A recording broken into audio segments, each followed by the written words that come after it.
During the COVID-19 lockdown, since all schools and colleges were closed, Aunt Rachel and Michelle invited us over to their family home in Texas. Since schools were off, everyone, Victor, Tim, Ryan, Rita, Linda, Bonnie, Mike, Matt, Tony, Sarah, and Luke, joined the trip to Michelle's hometown. On the bus ride, poor Linda threw up the entire way.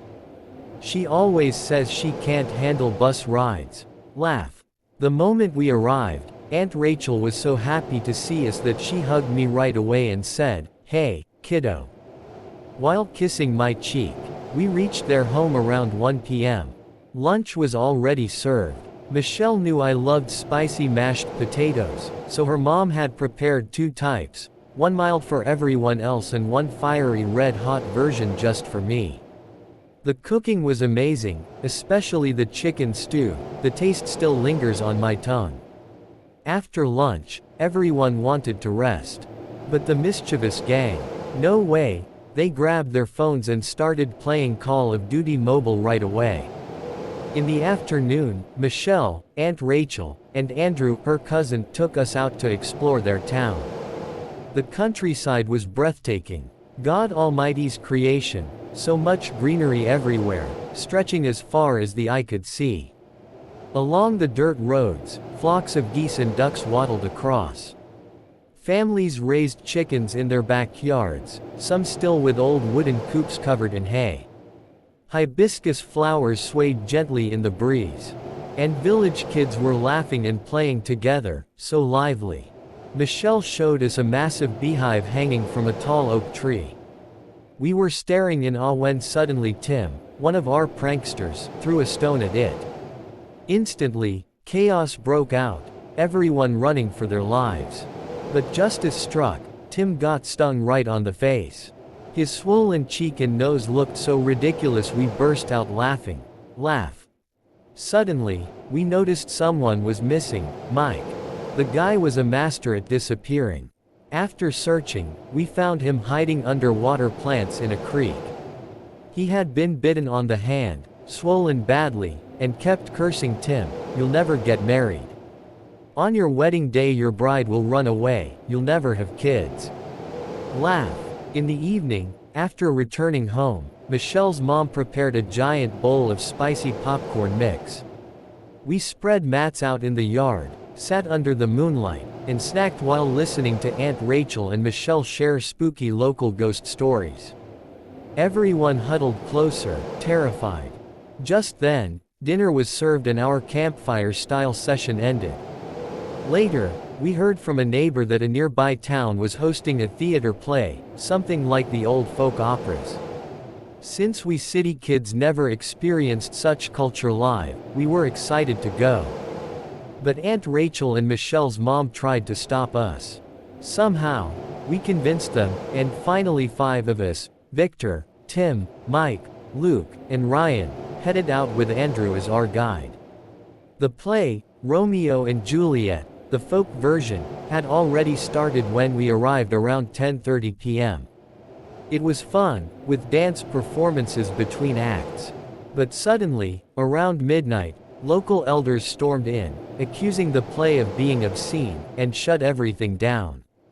The crowd was told to go home. We also started back, but Andrew decided to take a shortcut across harvested farmland to save time. That night was foggy, so dense that we could hardly see 10 feet ahead. Still, Andrew assured us, "I know these fields like the back of my hand. We'll be fine." Then, out of nowhere, we saw a girl lying face down in the field, dressed in the theater costume. Ryan guessed she'd been attacked and fainted while fleeing. But when we turned her over, our blood froze. Her body was covered in wounds, a scarf wrapped tightly around her neck, her eyes wide open. We realized it wasn't fainting, it was a murder. Suddenly, the corpse we had seen stood up laughing hysterically, singing the same line from the play, "Don't leave me, Romeo." Her terrifying gaze pierced through the fog. Luke yelled, "Run." This time, we weren't running to escape blame, but to escape a ghost. We recited every prayer we knew while sprinting.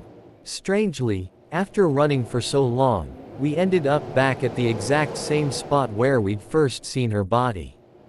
And again, she stood up, chasing us with laughter. We tried screaming for help, but no sound came from our throats. Running blind, we saw shadows of 3 figures approaching us clearly through the thick fog. How could we see them from so far away when the fog hid everything else? Andrew whispered, "Say your last prayers. It's probably a trap." Just then, the 3 figures morphed into massive pumas with glowing eyes, charging at us at lightning speed. We ran for our lives, adrenaline pumping. At the very last second, Luke screamed, "Jump!" A wall ahead. We leapt over it, collapsing onto some wooden scaffolding that broke under our weight. I lost consciousness. When I woke up, I saw myself covered in a white sheet. For a second, I thought I was dead. But then I noticed writing on the wall, "Dispose of patient waste properly, by order of the County General Hospital." Turns out, a villager had discovered us unconscious at dawn near the cemetery and rushed us to the hospital. Doctors said sheer terror and exhaustion had caused us to black out. The only reason we survived was because we had unknowingly entered the cemetery grounds, a sacred place where evil spirits couldn't harm us. After 3 days of rest and Aunt Rachel and Michelle's tender care, feeding us pancakes, fried chicken, even homemade pies, we finally recovered.